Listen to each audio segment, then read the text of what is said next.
Good morning officers. आज हम लोग इस वीडियो में प्रश्नावली 1.2 का इंट्रोडक्शन क्लास करेंगे। इंट्रोडक्शन मतलब 1.2 जिससे बनेगा, जिस थ्योरी से बनेगा उस थ्योरी को हम लोग पढ़ेंगे, ठीक ना। तो चलिए देखिए, इसमें सबसे पहले थ्योरम क्या यूज होता है। थ्योरम 1.2 है जिसका नाम है अंकगणित का आधारभूत प्रमेय। अंकगणित का आधारभूत प्रमेय, देखिए ये थ्योरम जो है भाज्य तथा अभाज्य संख्या पर आधारित है। किस पर आधारित है? भाज्य तथा अभाज्य संख्या पर। आपको पता है ना, अभाज्य संख्या किसे कहते थे, याद कीजिए जरा सा। अभाज्य संख्या किसे कहते थे और भाज्य संख्या किसे कहते थे, याद कीजिए। अभाज्य संख्या जैसे आपके पास 17 है और भाज्य संख्या जैसे आपके पास 18 है, तो अभाज्य संख्या किसे कहते थे? वैसी संख्या जो केवल एक और स्वयं से विभाजित होती है उसको अभाज्य संख्या कहते हैं। जैसे देखिए 17 देखिए किससे किससे कटेगा, 1 और 17 से कटेगा ना। 1 और 17 के अलावा और किसी से कटेगा क्या? नहीं कटेगा ना। तो वैसी संख्या जो केवल एक और स्वयं से विभाजित होती है उसको हम लोग कहते हैं अभाज्य संख्या, ठीक है। और भाज्य संख्या किसे कहते हैं? तो वैसी संख्या जो एक और स्वयं के अलावा और किसी से कटे। जैसे देखिए 18, देखो 1 और 18 से तो कटेगा ही 18, इसके अलावा देखो 2 से भी कट जाएगा, 3 से भी कट जाएगा, इसके बाद आपका 6 से भी कट जाएगा, नहीं तो ये या 9 से भी कट जाएगा आपका। तो ये संख्या आपका कैसी संख्या है? भाज्य संख्या है। तो जो संख्या केवल एक और स्वयं से कटे वो भाज्य, और जो संख्या एक और स्वयं के अलावा और किसी संख्या से कटे उसे क्या कहते हैं? भाज्य संख्या। तो अभाज्य संख्या में अगर कहिएगा एग्जाम्पल क्या क्या आएगा सर, तो अभाज्य संख्या में आपका आता है सबसे शुरू में 2 आता है, 2 के बाद 3 है, 3 के बाद 5 है, 5 के बाद 7 है, 7 के बाद 11 है, 13 है, 17 है, 19 है, ये सभी अभाज्य संख्या है। और भाज्य संख्या के एग्जाम्पल में क्या क्या आएगा? तो भाज्य संख्या में आ जाएगा 4, ठीक है। 4 के बाद अगला भाज्य संख्या क्या हो जाएगा आपका? 6 हो जाएगा। 6 के बाद हो जाएगा 8, इसके बाद हो जाएगा 9, इसके बाद हो जाएगा 10। देखो ना 9 में देखो 1 और 9 के अलावा भी ये 3 से भी कट रहा है ना, तो इसीलिए कैसी संख्या होगा? भाज्य संख्या होगा। तो ये हो गया आपका अभाज्य और ये हो गया आपका भाज्य। अब देखिए थ्योरम अंकगणित का आधारभूत प्रमेय कहता क्या है? तो इसका कहना यह है कि कोई भी भाज्य संख्या यदि आपके पास है, कोई भी भाज्य संख्या हो, उसको आप लोग अभाज्य संख्या के गुणनखंड के रूप में लिख सकते हैं। कोई भी भाज्य संख्या आपके पास दिया हुआ यदि है तो उसे आप किस रूप में लिख सकते हैं? अभाज्य संख्या के गुणनखंड के रूप में लिख सकते हैं। कैसे सर? तो जैसे देखिए आपके पास एक भाज्य संख्या लेते हैं 210। 210 क्या है आपका? भाज्य संख्या है। भाज्य संख्या है ना, क्योंकि देखो 1 और 2 एक और स्वयं के अलावा और किसी संख्या से कट रहा है ना। तो जो संख्या एक और स्वयं के अलावा और किसी संख्या से कटती है उसे हम लोग कहते हैं भाज्य संख्या। इसका मतलब हो गया 210 कैसी संख्या है? भाज्य संख्या है, ठीक है। अब 210 का खंडन कीजिए, तो 210 का खंडन कीजिए। तो 210 का जब खंडन कीजिएगा तो 2 से खिलाइएगा तो 105 होगा, 3 से खिलाइएगा फिर तो 3 या 9, 5 या 15 हो जाएगा, फिर 5 से खिलाइएगा तो 5 से कितना हो जाएगा? 35 हो जाएगा। यानी कि 210 को हम लोग लिख सकते हैं 2 गुना 3 गुना 5 गुना 7। 210 को क्या लिख सकते हैं? 2 गुना 3 गुना 5 गुना 7। तो अब आप यहां पे देखिए तो 210 एक भाज्य संख्या था ना। 2 क्या है आपका बताइए? 2 क्या है आपका? 2 है आपका अभाज्य संख्या। 2 क्या है आपका? अभाज्य संख्या। 3 क्या है? भाज्य है या अभाज्य है? अभाज्य है। 5 क्या है आपका? अभाज्य है, ठीक है। और 7 भी आपका क्या है? अभाज्य संख्या है। 7 भी आपका अभाज्य संख्या है। तो आपने यहां पे क्या देखा कि एक भाज्य संख्या को आपने किस रूप में लिख दिया?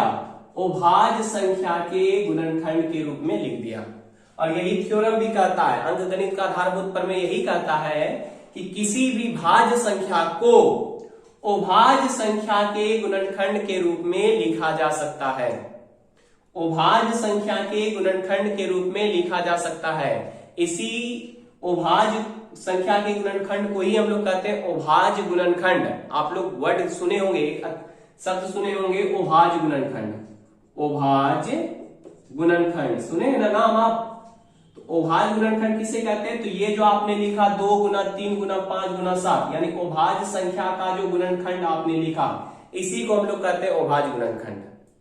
तो अंकगणित का आधारभूत प्रमेय क्या कहता है किसी भी भाज्य संख्या को अभाज्य संख्या के गुणनखंड के रूप में लिखा जा सकता है।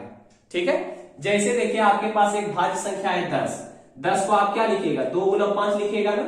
तो आपका 10 है भाज्य संख्या और 2 क्या है, अभाज्य है, और 5 भी क्या है, अभाज्य है। तो आपने यहां पे क्या देखा कि भाज्य संख्या को आपने किस रूप में लिख दिया, अभाज्य संख्या के गुणनखंड के रूप में लिख दिया ना।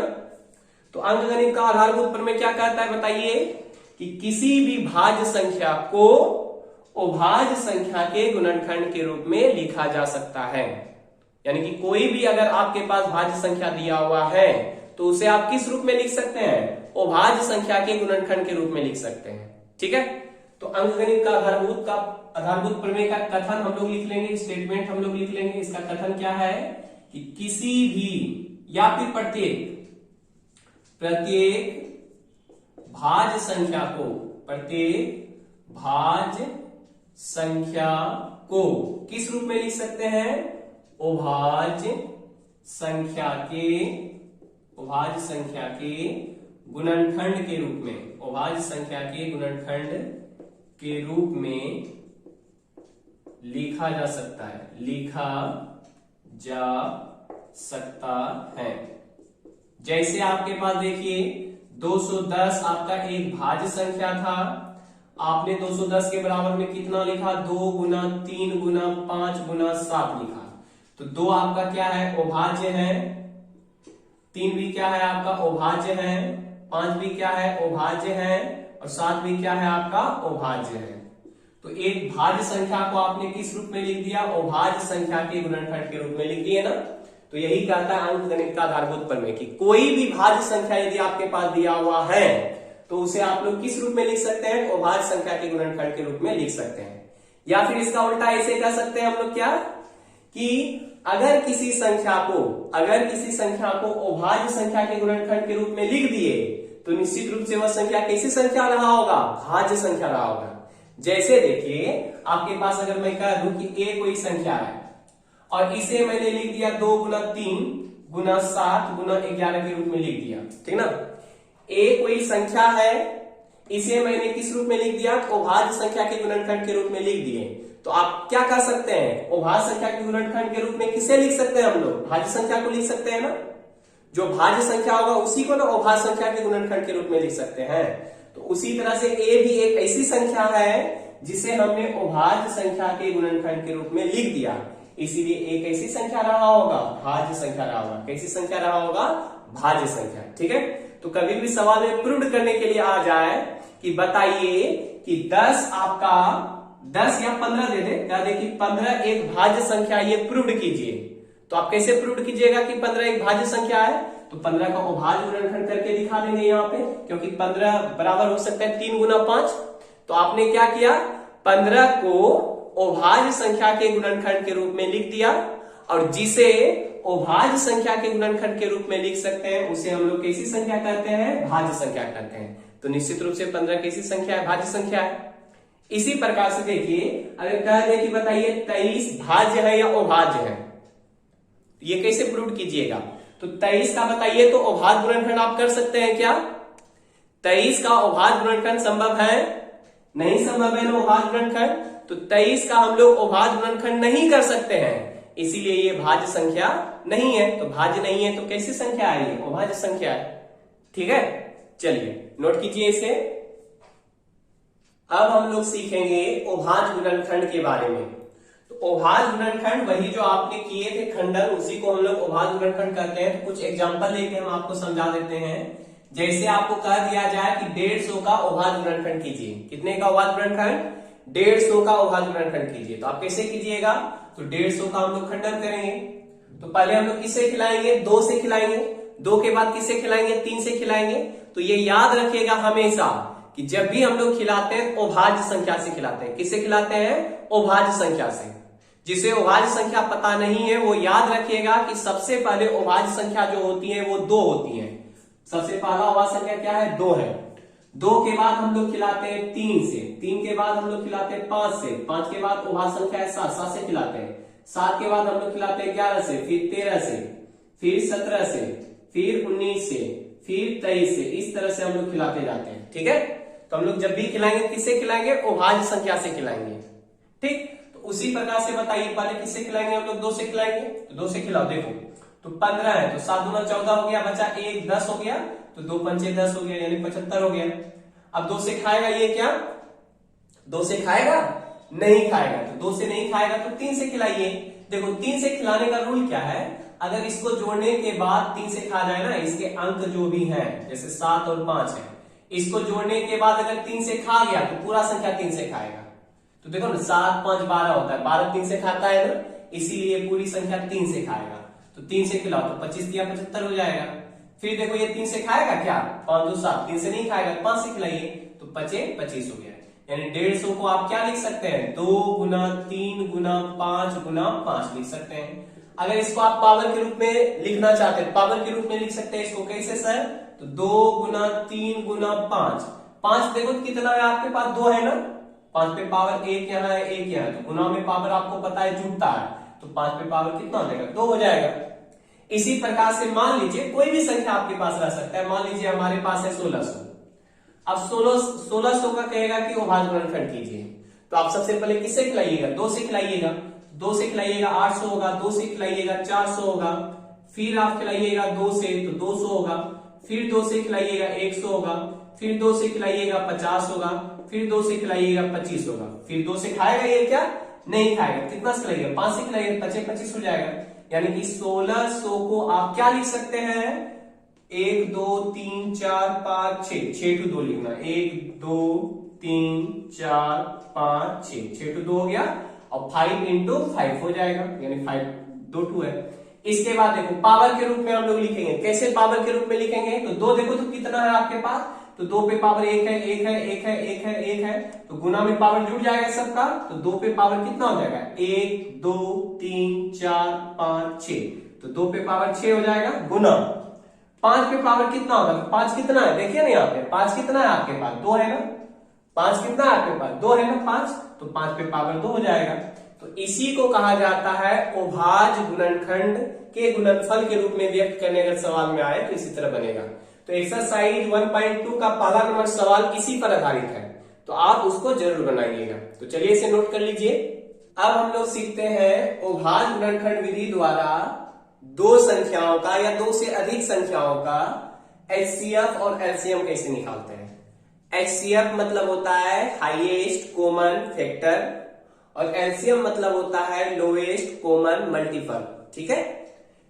एचसीएफ को ही हम लोग कहते हैं महत्तम समापवर्तक, और एलसीएम को ही हम लोग कहते हैं लघुत्तम समापवर्तीय, ठीक है। इसको शॉर्ट में बोलते हैं मोसो, इसको शॉर्ट में बोलते हैं लोसो। तो ये रही एचसीएफ और एलसीएम।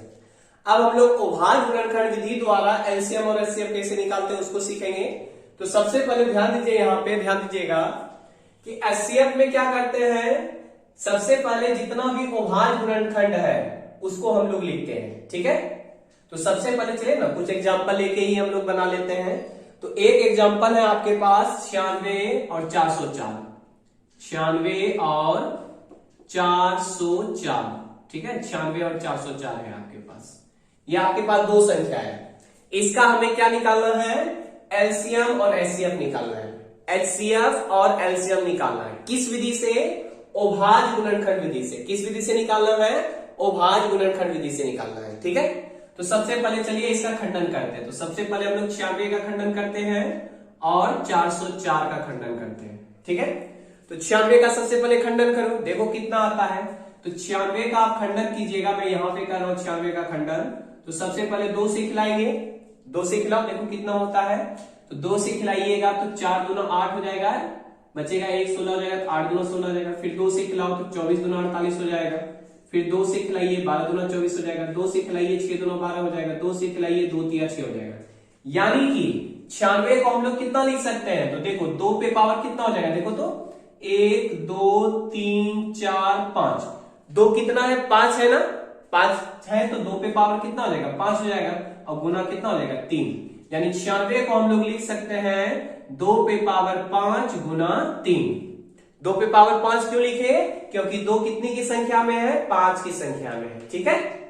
अब इसके बाद है आपके पास 404। तो 404 का खंडन करते हैं हम लोग। तो पहले 2 से खिलाएंगे, 2 से खिलाएंगे कितना हो जाएगा, 202 हो जाएगा।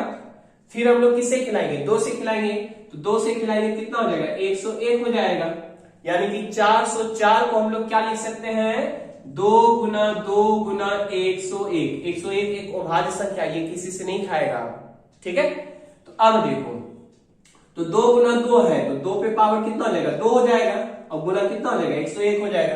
यानी 404 को हम लोग क्या लिख सकते हैं बताइए, 2 पे पावर 2 और गुना 101, ये हो जाएगा आपका, ठीक है। अब इसका हम लोग निकालेंगे क्या, HCF। क्या निकालेंगे हम लोग, HCF निकालेंगे, HCF। तो देखो ये दो बात याद रखिएगा, HCF निकालने हम लोग करते क्या है। सबसे पहली बात ध्यान दीजिएगा, यहाँ पे लिखा क्या है, ध्यान दीजिएगा, समझने की कोशिश कीजिए। इसे कह रहा है प्रत्येक उभयनिष्ठ अभाज्य गुणनखंड। उभयनिष्ठ मतलब होता है जो दोनों में कॉमन हो, जो दोनों में क्या हो, कॉमन हो, यानी कि वैसा अभाज्य गुणनखंड जो दोनों में आया है। तो देखिए ना, अभाज्य गुणनखंड में 2 दोनों में है लेकिन 3 दोनों में है नहीं है ना, 101 भी दोनों में नहीं है। तो वैसा अभाज्य गुणनखंड HCF निकालने में ध्यान क्या देना है, वैसा अभाज्य गुणनखंड लेना है जो कि दोनों में हो। तो ये बात याद रखिएगा, उभयनिष्ठ लेना आपको, क्या लेना है, उभयनिष्ठ। उभयनिष्ठ, उभयनिष्ठ, उभय मतलब दोनों में, निष्ठ मतलब रहना, जो दोनों में होगा उसको इंग्लिश में बोलते हैं कॉमन। तो HCF में क्या करते हैं, वैसा अभाज्य गुणनखंड लिखते हैं जो दोनों में हो। तो दोनों में देखिए तो क्या है आपके पास, 2 है ना, दोनों में क्या है आपके पास, 2 है, तो 2 को लिख दिए, ठीक है। तो सबसे पहले कह रहा था उभयनिष्ठ लेना है अभाज्य गुणनखंड, तो उभयनिष्ठ मैंने ले लिया। अब देखिए क्या कह रहा है, अभाज्य गुणनखंड लेने के बाद सबसे छोटी घात लेना है। तो 2 का घात लेना है, कौन सा, छोटी घात लेना है। कौन सा लेना है आपको, छोटी घात लेना। तो देखिए तो 2 का छोटी घात कौन है, तो 2 पे पावर 5 भी है और 2 पे पावर 2 भी है। तो छोटा घात कौन है आपका, 2 पे पावर 2 है ना, तो 2 पे पावर 2 हो जाएगा। और 2 पे पावर 2 मतलब कितना होता है, 2 गुना 2, तो 2 गुना कितना हो जाएगा, 4 हो जाएगा। तो यानी इसका HCF कितना आ गया आपका, 4 आ गया। समझ में आया आपको। तो फिर से समझिए, HCF निकालने में हम लोग क्या करते हैं, सबसे पहले दोनों संख्या का अभाज्य गुणनखंड करेंगे, और अभाज्य गुणनखंड करने के बाद ये जो मैंने किया ना, इसको अभाज्य गुणनखंड कहते हैं। अभाज्य गुणनखंड करने के बाद वैसी संख्या को हम लोग लिखते हैं जो दोनों में हो, वैसा अभाज्य गुणनखंड लेते हैं जो दोनों में हो। तो देखिए ना, दोनों में 2 है लेकिन 3 दोनों में है नहीं है, तो 3 को नहीं लिखना है। 101 इसमें है, इसमें नहीं है, तो 101 को भी नहीं लिखना है। तो HCF निकालने में ध्यान देना है कि वैसे ही अभाज्य गुणनखंड को लिखना है जो दोनों में हो। तो दोनों में 2 था, अब 2 लिख दिए। अब उसका लेना है छोटा पावर लेना है। तो 2 पे पावर 2 भी है और 2 पे पावर 5 भी है। तो छोटा पावर कौन है आपका, 2 है ना, तो 2 पे पावर 2 कितना हो जाएगा, 4 हो जाएगा। HCF कितना हो गया आपका, 4 हो गया, ठीक है। अब हम लोग निकालेंगे LCM। क्या निकालेंगे हम लोग, LCM निकालेंगे। तो देखिए LCM में क्या करते हैं, ध्यान दो यहाँ पे, प्रत्येक अभाज्य गुणनखंड को लिखना है। सबसे पहले क्या करना है, प्रत्येक अभाज्य गुणनखंड को लिखना है। प्रत्येक अभाज्य गुणनखंड मतलब जिसने जिसने इसमें भाग लिया है। तो देखिए किसने किसने भाग लिया है इसके अभाज्य गुणनखंड में। तो अभाज्य गुणनखंड में भाग लिया है, 2 ने लिया है, 3 ने लिया है और 101 ने लिया है। तो सबको लिख दिए गुना के रूप में, और सभी का कौन सा पावर लेना है, बड़ा वाला पावर लेना है। देखो यहाँ पे क्या लिखा हुआ है, सबसे बड़ी घात लेना है। क्या लेना है, सबसे बड़ी घात। तो LCM निकालने में 2 बात ध्यान दीजिएगा। पहला बात क्या, जिस जिस संख्या ने भाग लिया है सबको लिख देंगे और सबका बड़ा वाला पावर लेंगे। सभी का कौन सा पावर लेना है, बड़ा वाला पावर लेना है आपको, ठीक है। तो 2 का देखिए बड़ा वाला पावर कौन है, 2 का बड़ा वाला पावर। तो 2 पे पावर 2 भी है और 2 पे पावर 5 भी है। तो बड़ा पावर कौन है इसमें, बड़ा पावर कौन है, 2 पे पावर 5 है ना, तो 2 पे पावर 5 हो जाएगा। इसके बाद 3 का बड़ा पावर तो 1 ही है और 101 का भी तो 1 ही है। तो अब इसको हल कर देंगे, आपका आंसर आ जाएगा। तो 2 पे पावर 5 कितना होगा, तो देखिए 2 गुना 2 गुना 2 गुना 2 गुना 2 होगा। तो 2 दूना 4, 4 दूनी 8, 8 दूनी 16, 16 दूना 32, यानी 2 पे पावर 5 हो गया 32, और गुना हो जाएगा 3 गुना 101 कीजिएगा तो 303 हो जाएगा ये। अब इसको गुना कर दो, 32 गुना 303 करो, तो 32 गुना 303 हम लोग करेंगे। तो कर दो यहाँ पे 303 गुना 32 कीजिए, तो हो जाएगा 3 दूना 6 और 3 से गुना कीजिएगा तो 9, तो हो जाएगा 6 9 6 9, यानी कि 96 96 होगा। तो इसको गुना किए कितना आया, 96 96। एक बार फिर से मैं रिपीट कर दूं, यदि हमें दो संख्या का एलसीएम एचसीएफ निकालने दिया गया हो तो सबसे पहले उन दोनों संख्या का उभाज्य गुणनखंड करेंगे, और जब हम लोग एचसीएफ निकालेंगे तो ये देखना है आपको कि दोनों में कॉमन कौन सी संख्या है, कौन सा उभाज्य गुणनखंड दोनों में। तो दोनों में क्या मिल रहा है आपको, 2 मिल रहा है, तो 2 को लिख दिए। अब उसका हम लोग कौन सा पावर लेंगे, छोटा वाला पावर लेंगे। कौन सा पावर लेंगे, छोटा वाला पावर। छोटा वाला पावर लिख दिए। लेकिन एलसीएम निकालने में ऐसा नहीं करना है। एलसीएम निकालने में क्या करना है, जिसने जिसने भी भाग लिया है ना उभाज्य गुणनखंड में, सबको लिख दो। तो उभाज्य गुणनखंड में क्या देख रहे हैं, 2 भी है तो 2 को लिख दिए, 3 भी है 3 को भी लिख दिए, 101 है 101 को लिख दिए। और सभी का कौन सा पावर लेना, आपको बड़ा वाला पावर लेना है। कौन सा पावर लेना है, बड़ा वाला पावर। तो 2 का बड़ा पावर, तो 2 पे पावर 2 भी था, 2 पे पावर 5 भी था, तो बड़ा पावर 5 है तो 2 पे पावर 5 ले लिए और 3 गुना 101 लिख दिए। अब 2 पे पावर 5 32 होता है, 3 गुना 101 किए तो 303 हुआ, दोनों को गुना करेंगे तो कितना आया, 96 आया। ठीक है, तो ये था आपका एलसीएम और एचसीएफ। चलिए इसको नोट कर लीजिए आप लोग। समझने में यदि अभी भी प्रॉब्लम है तो एक एग्जांपल और लेते हैं हम लोग। जैसे कि आपके पास है 60 तथा 80। 60 तथा 80 का आपको निकालना है एचसीएफ और एलसीएम। किस विधि से, उभाज्य गुणनखंड विधि से। किस विधि से, उभाज्य गुणनखंड विधि से। ठीक है, तो सबसे पहले हम लोग क्या करेंगे, 60 का खंडन करेंगे, 60 का उभाज्य गुणनखंड करेंगे और 80 का उभाज्य गुणनखंड करेंगे। ठीक है, तो 60 और 80 का उभाज्य गुणनखंड कीजिए। तो चलिए यहां पे रख करते हैं हम लोग। तो 60 का उभाज्य गुणनखंड कीजिएगा तो 2 से खिलाइएगा 30 हो जाएगा, 2 से खिलाइएगा 15 हो जाएगा, 2 से अब नहीं खाएगा 3 से खिलाइएगा 3 बचे 15 हो जाएगा। यानी कि 60 को आप क्या लिख सकते हैं, 2 गुना 2 गुना 3 गुना 5 पावर के रूप में चढ़ाओ। तो 2 पे पावर कितना हो जाएगा, 1 2 2 2 है तो 2 पे पावर 2 हो जाएगा, गुना 3 गुना 5 हो जाएगा। फिर 80 का उभाज्य गुणनखंड कीजिए। किसका, 80 का उभाज्य गुणनखंड कीजिए। तो 80 का उभाज्य गुणनखंड करो, देखो कितना आता है, 2 से 40 हो जाएगा, 2 से 20 हो जाएगा, 2 से 10 हो जाएगा, 2 से 5 हो जाएगा ना। यानी 80 का उभाज्य गुणनखंड आया आपके पास 2 गुना 2 गुना 2 गुना 2 गुना 2। तो अब पावर के रूप में चढ़ाइए तो 2 पे पावर कितना हो जाएगा, देखिए 1 2 3 4 है ना, 2 कितना है देखो ना, 1 2 3 4 है ना, तो 2 पे पावर 4 हो जाएगा, गुना 5 है तो 5 हो गया यहाँ पे। ठीक है, तो पहले हम लोग क्या करेंगे, जो भी संख्या हमारे पास दिया हुआ है उसका उभाज्य गुणनखंड कर लेंगे और उभाज्य गुणनखंड को पावर के रूप में चढ़ा देना। तो ये कहलाता है उभाज्य गुणनखंड। ठीक है, अब हम लोग क्या करेंगे, इसका एचसीएफ निकालेंगे। क्या करेंगे, एचसीएफ। एचसीएफ ध्यान देना, एचसीएफ में क्या बताए थे आपको, जो दोनों में कॉमन मिलेगा ना वैसा उभाज्य गुणनखंड आपको लिखना है जो दोनों में हो। तो देखो तो दोनों में कौन सा उभाज्य गुणनखंड है जो दोनों में है, तो दोनों देखो तो 2 मिल रहा है ना, दोनों में क्या मिल रहा है, 2 मिल रहा है ना। देखो ना उभाज्य गुणनखंड जो किए हैं दोनों में 2 है कि नहीं है 2 तो 2 को लिख दिए। अभी सिर्फ लिखो, पावर के बारे में अभी नहीं सोचना आपको, पहले उभाज्य गुणनखंड लिखेंगे। तो उभाज्य गुणनखंड में 2 दोनों में था तो 2 मैंने लिख लिया, गुना देखो तो दोनों में 5 भी है क्या, दोनों में 5 भी है क्या, हाँ दोनों में तो 5 भी है तो 5 को भी लिख दिए। तो पहले उभाज्य गुणनखंड लिख देंगे। अब इसके बाद दोनों का छोटा वाला पावर लेंगे। दोनों का कौन सा पावर लेना है, छोटा वाला पावर लेना है। तो देखिए 2 पे पावर 4 भी है और 2 पे पावर 2 भी है, तो 2 का छोटा वाला पावर कौन है, 2 पे पावर 2 है तो 2 पे पावर 2 हो जाएगा। अब 5 का देखिए छोटा वाला पावर क्या है, तो 5 पे पावर 1 ही है ना दोनों में, तो जब दोनों में 5 पे पावर 1 ही है तो छोटा भी पावर 5 पे पावर 1 ही होगा। अब इसको हल करो तो 2 पे पावर 2 तो 2 दूना 4 हो जाएगा और गुना कितना हो जाएगा 5, तो 4 5 कितना हो गया 20। तो ये आपका निकला एचसीएफ। क्या निकला आपका, एचसीएफ निकला, यानी एचसीएफ इसका आ गया आपके पास 20। ठीक है, तो एचसीएफ हमारा निकल चुका है। अब देखिए एलसीएम कैसे निकालते हैं हम लोग। तो एलसीएम में क्या बताए हैं आपको, जिस जिस उभाज्य गुणनखंड में भाग लिया है, जो जो संख्या ने भाग लिया होगा उभाज्य गुणनखंड में, सबको लिखना है। जिसने जिसने भी उभाज्य गुणनखंड में भाग लिया है ना, यहाँ जो उभाज्य गुणनखंड देख रहे हैं सभी को पहले लिखना है। पावर के बारे में अभी मत सोचो, अभी ये सोचना है कि भाग किसने किसने लिया है।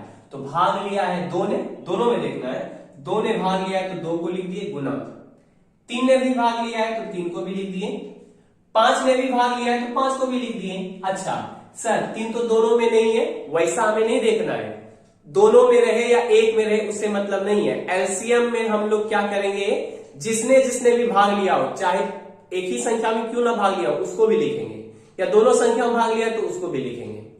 तो एलसीएम निकालने में सबसे पहले क्या करेंगे, जिस जिस संख्या ने उभाज्य गुणनखंड में भाग लिया है उसको लिख देंगे। तो 2 ने लिया था लिख दिए, 3 ने लिया था लिख दिए, 5 ने लिया था लिख दिए। ठीक है, अब एलसीएम में क्या करते हैं हम लोग, बड़ा वाला पावर लेते हैं। कौन सा पावर लेते हैं, बड़ा वाला पावर। एलसीएम में क्या करेंगे, बड़ा पावर लेंगे। तो सभी का बड़ा पावर लो, तो देखो 2 का बड़ा पावर कितना है, तो 2 पे पावर 2 है, 2 पे पावर 4 है, तो बड़ा पावर कौन है आपका, बड़ा पावर कौन है आपका, 4 है, तो 2 पे पावर 4 हो गया। 3 का बड़ा पावर लीजिए, तो 3 पे पावर तो एक ही है, तो 3 पे पावर एक ही रहेगा। 5 का बड़ा पावर, तो 5 पे पावर एक ही है, तो 5 पे पावर एक ही रहेगा। अब इसको हल करो, तो 2 पे पावर 4 कितना होगा, तो 2 गुना 2 गुना 2 गुना 2 होगा, तो 2 गुना 4 दुनी 8 दुनी 16 हो जाएगा। तो 2 पे पावर 4 हो गया 16 और गुना 5 दिया 15। अब 16 गुना 15 कर दो, कितना होता है, ठीक है, तो 15 6 के 90, हासिल कितना बचा 9, 15 1 का 15, 15 और 9, 15 और 9 हो जाएगा 240, नहीं 15 9 24 होता है 240 हो गया। तो इस तरह से एचसीएफ आपका 20 निकल गया, एलसीएम आपका 240 निकल गया। तो ये एलसीएम एचसीएफ निकल गया ना आपका। उम्मीद करते हैं ये समझ में आपको आ गया होगा। अब ये एलसीएम और एचसीएफ सही है या गलत है, इसका भी हम लोग जांच कर सकते हैं।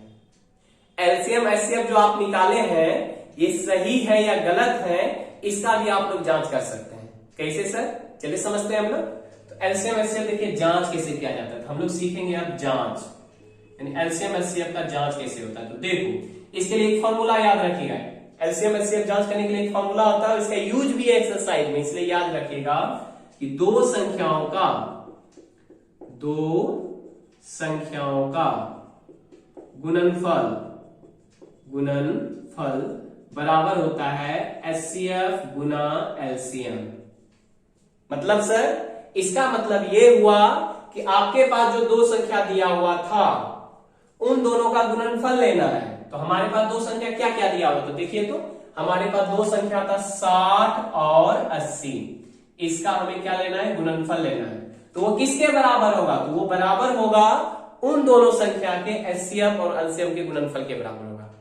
तो उन दोनों संख्या का एलसीएम और एचसीएफ क्या निकाले, लिख दीजिए ना उसे। तो उन दोनों संख्या का देखिए एचसीएफ कितना निकाले आप, 20 निकाले तो 20 लिख दीजिए, और एलसीएम कितना निकाले, एलसीएम निकाले 240, तो 240 यहां लिख दीजिए। ठीक है, तो अब इनको गुना करके और इनको गुना करके देखो, अगर दोनों बराबर है तो आपका एलसीएम और एचसीएफ सही है, अगर बराबर नहीं है तो आपका एलसीएम और एचसीएफ क्या है, गलत है। तो फॉर्मूला क्या है, ये इंपॉर्टेंट है आपके लिए, फॉर्मूला याद रखिएगा कि दो संख्याओं का गुणनफल बराबर क्या होता है, एचसीएफ गुना एलसीएम। यानी कि जो भी दो संख्या आपके पास दिया हुआ होगा उन दोनों का गुणनफल कर दीजिएगा, वो किसके बराबर होना चाहिए, तो उन्हीं दोनों संख्या का जो एचसीएफ और एलसीएम निकाले हैं उसके गुणनफल के बराबर होना चाहिए। यानी कि इधर दोनों संख्या का गुना कर दीजिएगा और इधर एलसीएम और एचसीएफ का गुना कर दीजिएगा। अगर दोनों बराबर आ गया तो आपका एलसीएम एचसीएफ सही है, तो गुना कीजिए, देखिए ना आता है बराबर, देखो 48 हो जाएगा, इस पे डबल जीरो हो जाएगा, और यहाँ पे देखो 24 दूना 48 हो जाएगा, और इस पे भी डबल जीरो हो जाएगा। तो देखो तो 4800 बराबर 4800 आ गया ना। इसका मतलब क्या हुआ कि हमारा जो एलसीएम और एचसीएफ था ये दोनों हमारा क्या था, सही था। तो ये काम हमें करना होता है। तो एक्सरसाइज ध्यान दीजिएगा, एक्सरसाइज 1.2 का जो दूसरा नंबर सवाल है ना वो इसी तरह से आपका बनेगा। तो उम्मीद करते हैं आप उस सवाल को आराम से बना लीजिएगा। तो चलिए इसे नोट कर लीजिए आप लोग। नेक्स्ट थ्योरी है आपके पास कि शून्य पर समाप्त होने वाली संख्या, यानी कि कौन सी संख्या शून्य पर समाप्त होगा। तो आपने देखा इस एक्सरसाइज में सिर्फ अभाज्य गुणनखंड से ही रिलेटेड कहानी है, तो यहां भी अभाज्य गुणनखंड से ही रिलेटेड हम लोग कुछ थ्योरी देखेंगे। तो देखो जीरो पे कौन सी संख्या समाप्त होगा, तो उसके लिए मैं कुछ संख्या देता हूं। जैसे देखो 8 देखे तो जीरो पे समाप्त हुआ है क्या, नहीं हुआ। लेकिन 10 देखे तो 10 जीरो पे समाप्त हुआ है ना। इसके बाद इसी तरह से देखिए आपके पास है 15 जीरो पे समाप्त नहीं हुआ है। इसी तरह से देखिए 20 जीरो पे समाप्त हुआ है। उसी तरह देखिए 30। तो यहां पे आप क्या देख रहे हैं कि ये जो संख्या है 10 20 30, ये संख्या किस पर समाप्त हो रहा है, जीरो पे समाप्त हो रहा है ना। अब देखते हैं हम लोग कि आखिर कौन सी संख्या जीरो पे समाप्त होती है और कौन सी संख्या जीरो पे समाप्त नहीं होती, यानी कि इसके अभाज्य गुणनखंड में आखिर क्या खासियत होता है जिसके कारण से वो जीरो पे समाप्त होता है, और इसमें क्या कमी रहता है जिसके कारण से ये जीरो पे समाप्त नहीं होता है। तो चलो अभाज्य गुणनखंड करके देखते हैं, तब तो समझ में आएगा आपको। चलो देखिए, तो पहले 8 का अभाज्य गुणनखंड कीजिए। तो 8 का अभाज्य गुणनखंड कीजिए तो 2 गुना 2 गुना 2 आएगा। 10 का अभाज्य गुणनखंड करो तो 2 गुना 5 आएगा। 15 का अभाज्य गुणनखंड करो तो 3 गुना 5 आएगा। 20 का अभाज्य गुणनखंड कीजिए तो 2 गुना 4 पंचे 20 हो जाएगा। 30 का अभाज्य गुणनखंड कीजिएगा तो 2 गुना 3 गुना 5 हो जाएगा। 2 3 6 5 30, ठीक है। तो अब देखिए तो जरा सा, जो संख्या 0 पे समाप्त हुआ है उसके अभाज्य गुणनखंड को गौर से देखो कि इसमें क्या चीज है जिसके कारण से ये 0 पे समाप्त हुआ, और इसमें किस चीज का कमी रह गया जिसके कारण से ये 0 पे समाप्त नहीं हुआ। तो देखो तो गौर करो, इसमें जो संख्या 0 पे समाप्त हुआ है, जैसे 10 है, 20 है, 30 है, इसके अभाज्य गुणनखंड में देखिए तो 2 और 5 दोनों होगा। 2 और 5 दोनों होगा तभी वो संख्या 0 पे समाप्त हुआ है। देख लो, जैसे देखिए 0 पे समाप्त होने के लिए याद रखिएगा कि उसके अभाज्य गुणनखंड में 2 और 5 दोनों होना चाहिए तभी वो संख्या 0 पे समाप्त होगा।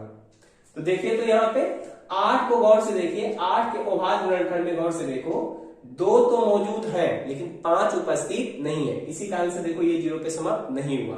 लेकिन 10 को देखिए तो 10 में देखिए 2 और 5 दोनों है ना, इसीलिए 10 पे समाप्त हुआ, मतलब 0 पे समाप्त हुआ। उसी तरह से देखो यहाँ पे 20 में भी देखो 2 और 5 दोनों है, इसीलिए ये 0 पे समाप्त हुआ।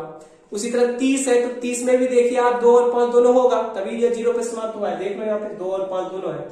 2 और 5 के अलावा भी कुछ रह सकता है, वो मैटर नहीं करता, लेकिन 2 और 5 तो होना ही चाहिए तभी वो संख्या 0 पे समाप्त होगा, ठीक है। लेकिन इसी तरह देखिए 15 में देखो 5 तो है लेकिन 2 की क्या है, कमी है। तो इसका अर्थ क्या हुआ कि वही संख्या 0 पे समाप्त होगा जिसके अभाज्य गुणनखंड में 2 और 5 दोनों होगा। 2 और 5 दोनों होगा तभी वो संख्या 0 पे समाप्त होगा। जैसे आप देख सकते हैं, बताइए तो आप, ए आपका एक संख्या है, इसका मैं अभाज्य गुणनखंड लिख रहा हूं 2 गुना 3 गुना 5 गुना 7। बताओ क्या ये संख्या 0 पे समाप्त होगा क्या? एक कोई संख्या है जिसका अभाज्य गुणनखंड इस तरह से है, क्या ए संख्या जो है इसके इकाई के स्थान पे 0 आएगा क्या? बिल्कुल आएगा। क्यों आएगा? क्योंकि इसमें 2 और 5 दोनों है, और 2 और 5 जब है तो 2 5 से 10 हो गया, और 10 से किसी को भी गुना करेंगे तो उसके इकाई का स्थान पे 0 तो आएगा ही ना। तो इसलिए याद रखिएगा कौन सी संख्या 0 पे समाप्त हो सकती है, बताइए, जिसके अभाज्य गुणनखंड में 2 और 5 दोनों होगा। तो ये संख्या 0 पे समाप्त हो सकता है क्या? बिल्कुल हो सकता है। ये संख्या क्या था आपका, गुना कर दो तो 2 पंचे 10, ठीक है, और यहां गुणा करो 2 3 6 6 पंचे 30, 30 और 7 तो 210 हो जाएगा। यानी कि ये संख्या क्या था आपका, 210 था। 210 देखो तो 0 पे समाप्त हुआ कि नहीं हुआ। चलो, तो इतना कॉन्सेप्ट यदि आप लोग जान गए हैं तो आप अच्छी तरह से एक्सरसाइज 1.2 बना सकते हैं। तो चलिए, आपका ये थ्योरी यहीं तक रहेगा। मिलते हैं हम लोग एक्सरसाइज 1.2 का सॉल्यूशन के साथ। तब तक के लिए जय हिंद।